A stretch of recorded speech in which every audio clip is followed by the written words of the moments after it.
이 하루도 승리하시기 바랍니다. 오늘 주실 말씀은 창세기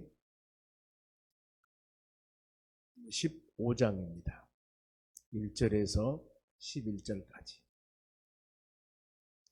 창세기 15장 1절에서 11절까지입니다. 이 말씀을 교독합니다. 제가 먼저 한 절 읽겠습니다. 이후에 여호와 말씀이 환상 중에 아브라함에게 임하여 이르시되 아브라함아 두려워하지 말라. 나는 너희 방패요 너희 지극히 큰 상급이니라.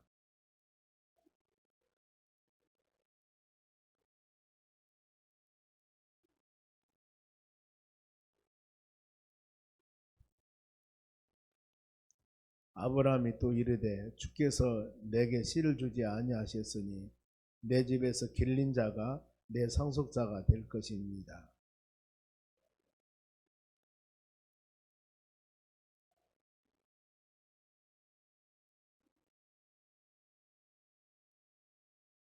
그를 이끌고 밖으로 나가 이르시되 하늘을 우러러 무별을 세울 수 있나 보라.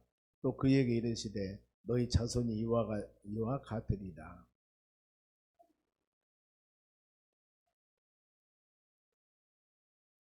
또 그에게 이르시되 나는 이 땅을 너에게 주어 소유를 삼게 하려고 너를 갈대아 있는 우르에서 이끌어낸 여호와니라.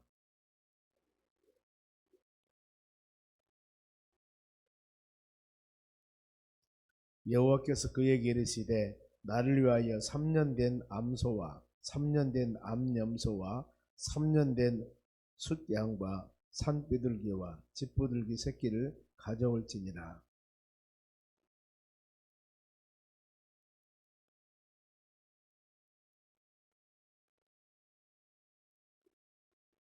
같이 읽습니다. 솔개가 그 사체 위에 내릴 때에는 아브라함이 쫓았더라. 아멘. 옆 사람에게 인사합시다. 오늘도 승리합시다. 무더위에 승리한 하루 되시기 바랍니다.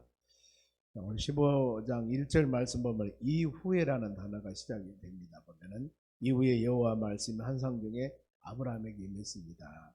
이후에 그러면 이전에 어떤 일들이 일어났을까? 14장은 저희들이 말씀 묵상하지 않고 또 끼었습니다.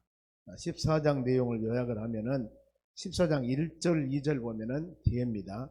1절에 4개 나라가 나오고 2절에 5개 나라가 나옵니다. 이 두 나라가 서로 간에 연합해서 전쟁 싸움이 일어났습니다.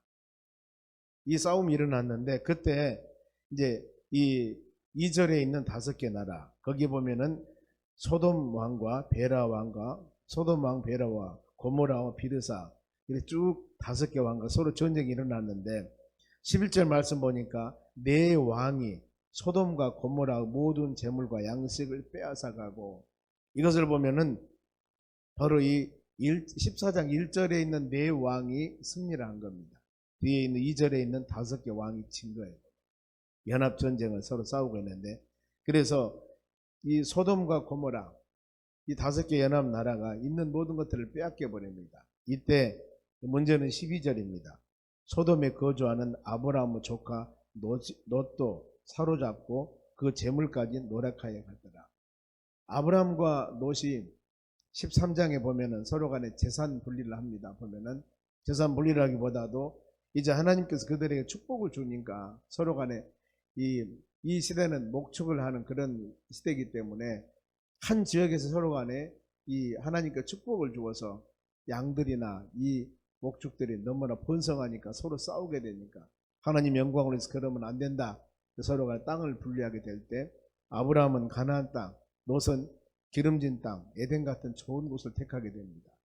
그 결과 정말이면 롯은 그곳에서 재밌게 살겠죠. 멋지게. 그런데 전쟁이 일어나서 그 롯이 잡혀가 버립니다.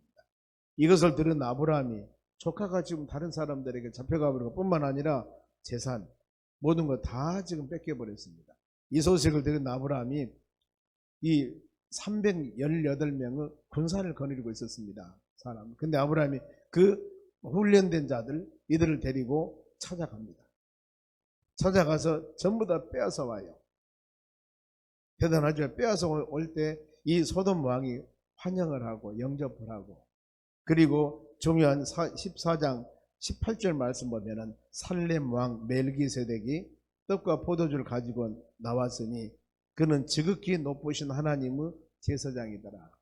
멜기세덱에게, 이 멜기세덱이 아브라함을 축복을 해요. 19절. 그가 아브라함에게 축복하여 이르되 천지의 주제이시오 지극히 높으신 하나님이시여 아브라함에게 복을 주옵소서. 이렇게 복을 받으니까 아브라함이 그 사람에게 11조를 드리는 거예요. 이런 내용들이 지금 바로 이 앞에 있는 14장의 내용의 말씀드립니다.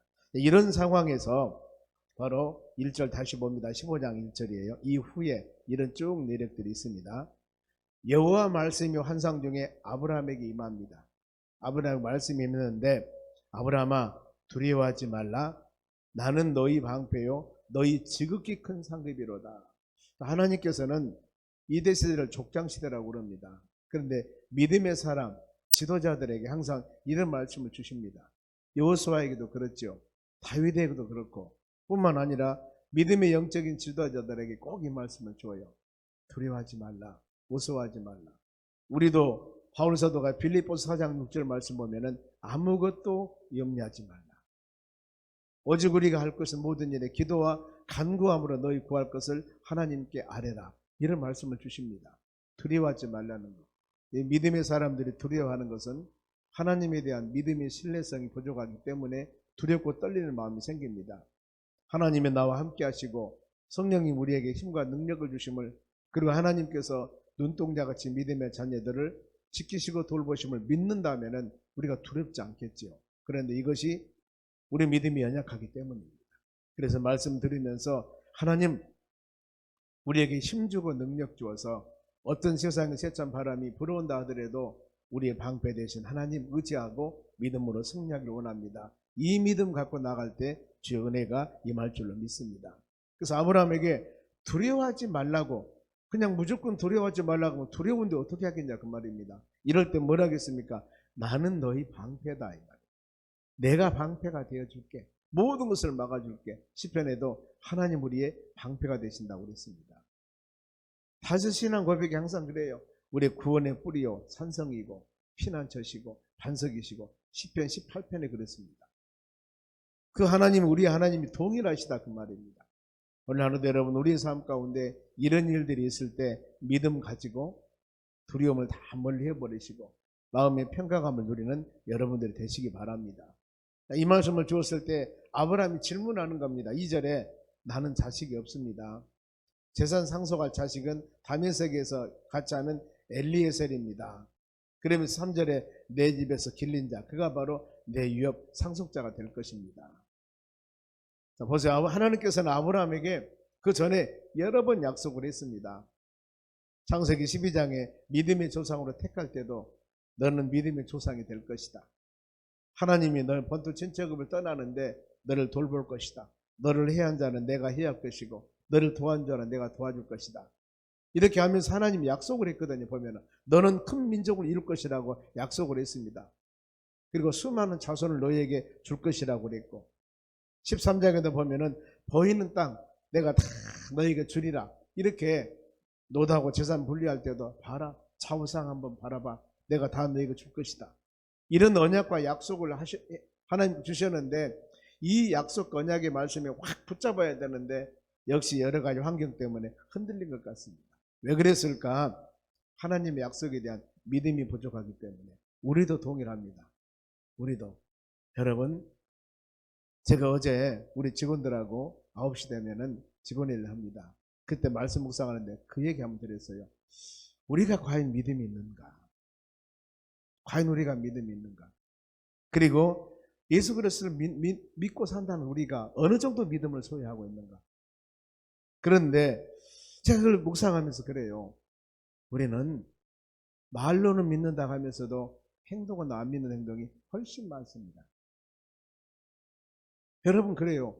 지금 우리가 믿는다 하고 하나님 말씀 믿고 설교 말씀 들을 때마다 저도 믿음으로 증거하고 여러분도 믿음으로 받으면서 믿습니다 하는데 어떤 상황이 딱 발생되면은 믿음은 없어요. 뭐요? 내 생각, 내 계획으로 다 모든 걸 해나가는 거예요. 하나님을 믿는 믿음은 없어요. 그러면 그 일을 행할 때 하나님을 믿는 믿음을 가지고 해야 되는데 그게 아니에요. 인간은 지식과 생각. 제가 이걸 볼 때 그렇구나. 우리가 진짜 신앙생활을 어떻게 보면은 다시 해야 되지 않을 것인가. 새로운 마음을 가지고 해야 되지 않을 것인가. 이게 내 마음에 확 오는 거예요. 이게 여러분 어떻습니까? 우리가 예수 그리스도를 믿고 하나님이 여러분들 돌보시고 인도한다는 것을 믿고 사는 우리인데 지금 이런 모든 사건들을 볼 때 아브라함 왜 그랬을까? 그러지 마시고 우리 신앙을 한번 조명해 보세요. 아브라함 하나님이 약속하셨습니다. 너로 큰 민족을 이룰 것이고 너는 바로 너희 자손을 내가 어마어마하게 주리라.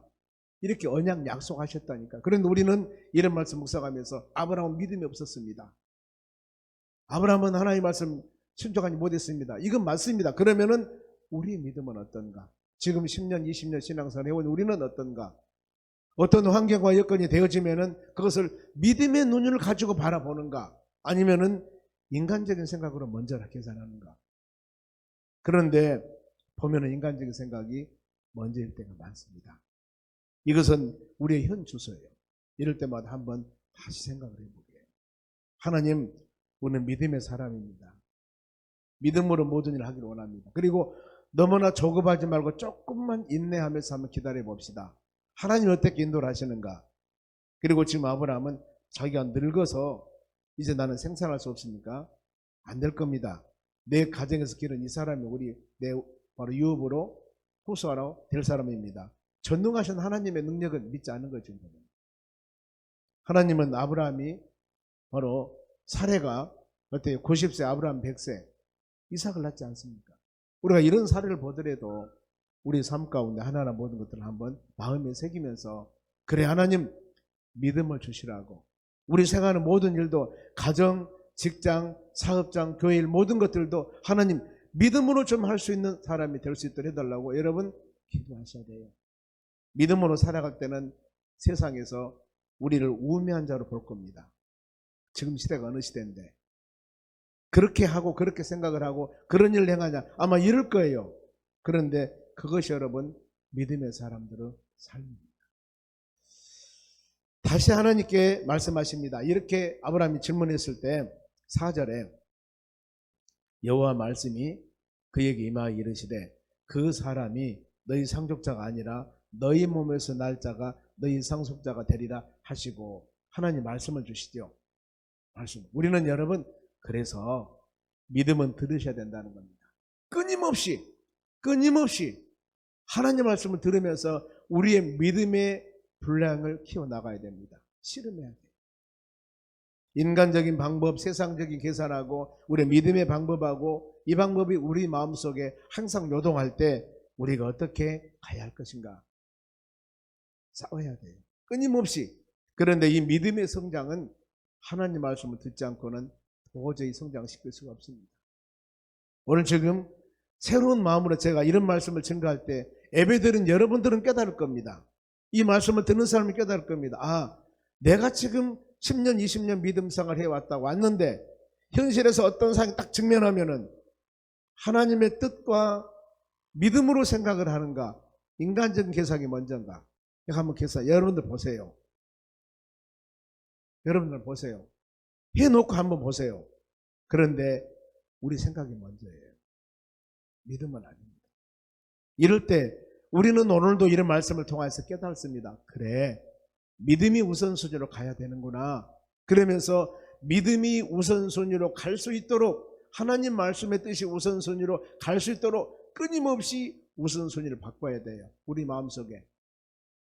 하나님 말씀을 들을 때 성령의 역사와 힘으로 하나님 먹든지 마시든지 무엇을 하든지 하나님 영광을 위해서 하라고 그러는데 이것이 우선이 되기를 원합니다.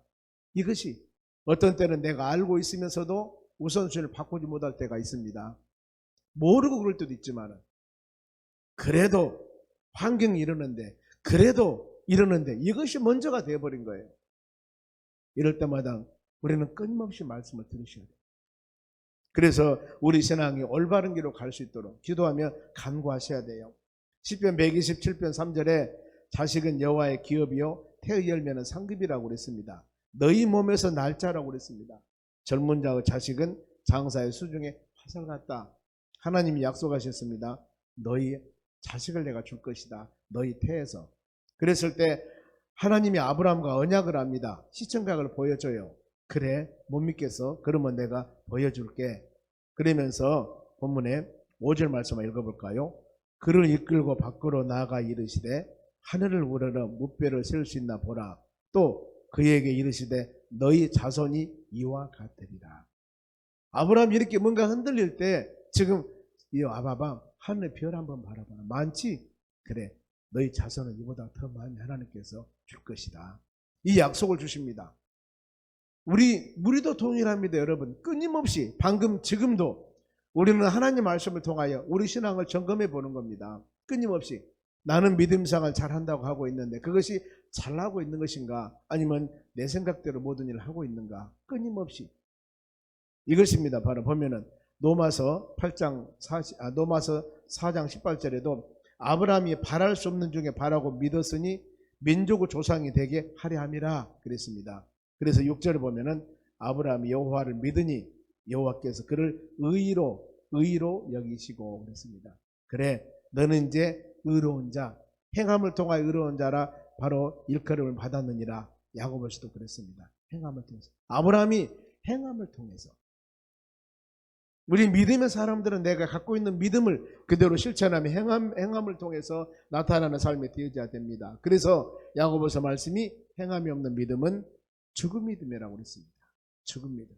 우리는 하나님 말씀을 많이 듣는 것 중요합니다. 그러나 그 말씀을 듣는 것을 삶 가운데 실천하며 적용하며 나아갈 수 있는 그런 바로 은혜를 주시라고 간구하며 기도하셔야 됩니다. 그래 우리 예배 끝나고 기도할 때도 그 기도하셔야 됩니다. 하나님 나에게 깨달음을 주셨는데 내가 믿음을 가지고 세상을 살아가기를 원합니다. 그래 오늘 하루 일정 무슨 일이 어떻게 일어날지 우리도 알 수 없습니다. 물론 계획이 있을 겁니다. 그러나 그 모든 것들이 하나님 보시기에 기뻐하는 일이 될 수 있도록 해달라고 기도하시기 바랍니다. 이것이 바로 우리의 삶인 것 같습니다. 그러지 않습니까? 그래서 단잠을 깨고 하나님께서 새벽 이 시간에 저녁에 여러분 단잠을 주무신 분도 계시지만 더위 때문에 힘드신 분도 계셨을 거예요. 우리가 이 시간 와서 말씀 들을 때 하나님 우리에게 깨달음을 주시고 하나님의 선한 뜻 가운데 이 하루도 승리해 나가기 원합니다. 몸부림치면서 어떻게 보면 기도를 해야 됩니다. 몸부림치면서 보이는 것이 있는데 보이지 않는 것이 있습니다. 보이지 않는 믿음을 가지고 우리는 나가야 되는데 보이는 현상보다도 보이지 않는 믿음을 가지고 나가는 것이 믿음의 사람들의 삶입니다. 그래 믿음은 히브리서 11장 1절에 바라는 것들은 실상이요 보이지 않는 것들은 증거라고 있지 않습니까? 이렇게 나갈 때 하나님의 약속 언약대로 이루어지는 축복이 우리에게 주실 줄로 믿습니다. 그러면서 하나님이 갈대아 우르에서 너희들을 왜 인도한 줄 아느냐 그 목적을 말씀합니다. 7절입니다. 또 그에게 이르시되 나는 이 땅을 너에게 주의 소유를 삼게 하려고 너를 갈대아인의 우르에서 이끌어낸 여호와니라. 갈대아 우르에서 화란을 갖고 화란에서 가나안 땅으로 본래 태어났던 그곳에서 이곳까지 왜 내가 인도한 줄 아느냐. 너희를 통해서 약속의 사람, 믿음의 사람으로 세우기 위한 하나님의 계획이었습니다. 여러분들을 물론 모태신앙에 태어나서 신앙생활 쭉 잘 해오신 분도 계시지만은 세상에 짝하고 세상에 흔들리고 그야말로 세상살이 좋아서 살다가 하나님 부르심 받아 믿음으로 살게 하셨지 않습니까? 그러면 왜 하나님 우리를 믿음의 사람으로 선택했을까? 왜 이렇게? 분명히 이유가 있습니다. 우리를 통하여서 하나님의 뜻을 이루어 나가기 위한 것입니다. 아브라함은 끊임없이 요구를 합니다. 하나님이 이렇게 말씀을 주었을 때 아브라함이 하나님에게 그러면은 약속 하늘의 별같이 바다의 모래같이 많은 민족을 주신다고 그러는데 약속을 좀 보여주십시오 나에게.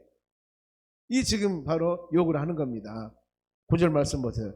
여호와께서 그에게 이르시되 8절에 요구를 보여달라고 그러니까 바로 여호와께서 그에게 이르시되 나를 위하여 3년 된 암소 3년 된 암염소 3년 된 수양 산비둘기와 집비둘기 새끼를 가져올 것이다. 3년이라는 것입니다.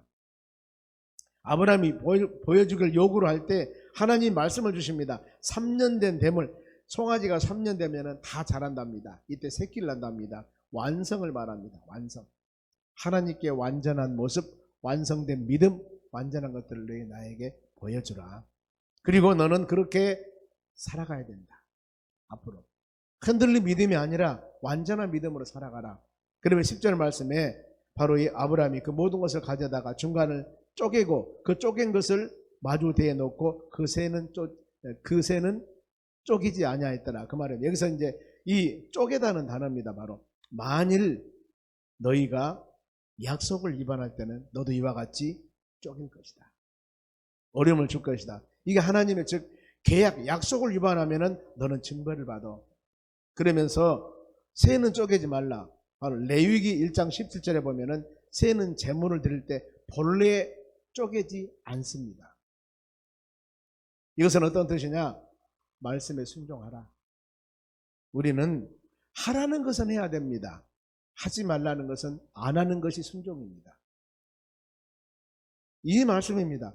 하나님 말씀은 가감하지 말고 의심하지 말고 가라고 했을 때 가고 하지 말라고 했을 때 하지 말고 이렇게 말씀대로 믿으며 살아가라는 겁니다. 아니 다른 동물을 쪼갰으니까 새도 쪼갤랍니다. 아니라니까요. 새는 쪼개지 말라니까.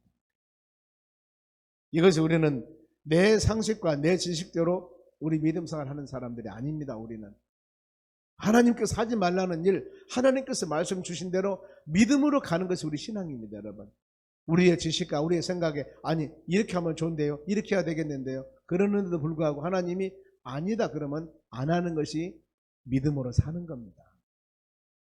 그러면서 햇불이 쪼갠 사이에 지나게 하더라. 하나님의 언약인데 17절 쪽 뚝 띱니다. 해가 져서 어두울 때 연기 나는 화로가 보이며 타는 햇불이 쪼갠 고기 사이로 지나더라. 하나님의 살아계심, 하나님의 존재하심을 바로 쪼갠 바로 그 사이에 하나님께서 불이 임하게 됩니다. 살아서 역사하심을 보여주는 거예요. 하나님께서. 우리는 은혜 가운데 사는 여러분들은 항상 조심해야 할 11절 말씀 봅니다.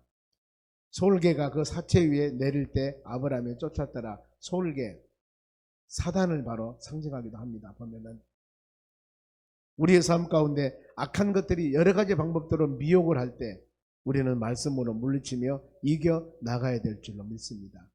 온전한 제물을 하나님께 드릴 때, 온전한 마음을 하나님께 드릴 때, 예배를 하나님께 드릴 때, 동물을 쪼개서 온전히 드릴 때 이 솔개란 놈이 와서, 사단 마귀란 놈이 와서 우리의 온전한 믿음, 온전한 신앙생활을 하지 못하도록 얼마나 많은 미혹을 준 줄 모릅니다. 이때 이겨 나가셔야 돼요. 마귀의 속성은 온천하를 꾀입니다. 우는 사자와 같이 삼킬 자를 찾습니다. 광명한 천사와 같이 미혹을 합니다. 이런 방법을 가지고 사단 마귀라는 돈 우리를 미혹합니다. 이 모든 것도 이겨나가려면 하나님의 성령의 전신갑주를 입어야 되고, 즉 성령의 충만함을 가져야 되고 하나님의 말씀이 우리 심령에 바로 서 있어야 됩니다. 그래야만 이 모든 것들을 우리 이겨나갈 수 있습니다. 그래서 에베소서 5장 18절에 술 취하지 말라. 이는 방탄한 것이니 오직 성령 충만함을 받아라. 그러면서 또 주의할 것은 마귀들에게 틈을 주면 안 돼요. 틈을 조금이라도. 아가서 2장 15절에 작은 여우가 포도를 한다고 그랬습니다. 조그마한 틈이라도 주면은 이 쥐들이 조그마한 바로 구멍을 파서 뚝이 무너지듯이 우리는 조금이라도 사이 공간 주면 안 됩니다. 그래서 성령의 충만함 가지고 하나님 말씀 붙잡고 잘못하면 작은 것이 커지게 되기 때문에 방심은 금물이다. 항상 깨어서 기도함을 통해서 우리 신앙이 올바른가 한번 말씀을 내 심령에 새기면서 온전하게 믿음생활을 해나가는가. 가끔은 어떤 때는 1학년이 될 필요도 있습니다. 우리 신앙이. 내가 성숙한 신앙을 살 때가 아니라 나는 믿음이 하나도 없어, 나는 제로야, 이러면서 한번 자신을 생각해 볼 필요성도 있습니다. 그것이 바로 우리가 어떻게 보면은 새로운 믿음을 갖는 하나의 수단과 방법일 수도 있습니다. 성장 성숙된 믿음, 물론 그렇게 된 여러분인 줄 믿습니다. 그러나 우리가 잘못하면 여기 착각에 빠졌습니다. 내가 교회에서 어떤 직분을 갖고 있는데, 내가 예수를 몇 년 믿었는데, 내가 어떤 사람인데, 그런데 실질적으로 믿음의 잣대로 보니까, 아니면 실질적으로 내면을 바라보니까 텅 비어 있는 거예요. 껍질만 있는 겁니다. 여러분 만약 우리에게 이랬다면 채워야 되지 않겠습니까? 새롭게 예수 그리스도 안에서 믿음으로 나가는 것입니다. 마지막 말세 때 마태복음 24장은 종말장입니다. 깨으스라는 단어가 나옵니다. 어느 날 주님이 오실 줄 모릅니다. 나는 이렇게 신실한 믿음 생활 해 나간 줄 알았는데 우리 주님 만나니까 네가 누구냐? 무엇을 했어? 만일에 이런다면 어쩔 것이냐 그 말입니다. 그럴 리 없겠지만 그리고 준비하고 있으라고 그랬습니다. 어느 날 주가 임할지는 누구도 모른다 했습니다. 우리는 끊임없이 우리의 교만함을 버리고 낮은 모습으로 어떻게 보면은 어린 아이와 같이 순수한 마음으로 우리 신앙이 그야말로 낮은 단계에서 다시 되새겨보며 다시 한번 말씀을 묵상하며 우리의 지금 신앙의 장소와 내가 행하는 일들 나의 믿음의 주소는 어느 정도인가 끊임없이 묵상하면서 하나님의 선한 뜻 가운데 살아가는 여러분이 되었을 때 주님은 여러분 이것을 기뻐합니다. 이것을 기뻐해요. 순수하니 낮은 자세로 있는 그대로 하나님을 향하여 나아갈 때 주님은 이 모습 기뻐하십니다. 그래서 서기관과 바리새인들을 책망한 이유가 그거예요. 서기관과 바리새인들은 누굽니까? 오늘날 같으면 신학자들입니다. 어마어마하게 성경 말씀 많이 연구하고 안 사람들입니다. 구약의 율법에 통달한 사람들입니다. 예수님은 그들 찾아가서 뭐라 하겠습니까? 이 독사의 자식들아 책망을 해버리지 않습니까? 왜요? 말은 하는데 행함이 없습니다. 잘 안다고 하는데 속이 비었어요. 혹시 우리가 이런 모습이 아닌가? 항상 마음에 새겨보면서 낮은 모습으로 주의 말씀을 마음에 새기며 나갈 때 바로 하나님이 기뻐할 것이고 그때 우리 심령 가운데 놀라운 주의 은혜가 임할 줄로 믿습니다. 믿음으로 나아간 여러분 하나님 그야말로 믿음 우리가 입에 달고 그야말로 폭포수와 같은 수많은 언어 사용해서 믿음 사용하지만 과연 우리가 믿음이 있는가? 그 믿음 얼마나 갖고 있는가? 이걸 마음으로 깊이 새기면서 나아갈 때 하나님께서 믿음에 충만한 사람을 우리를 세워주실 줄로 믿습니다. 기도하겠습니다.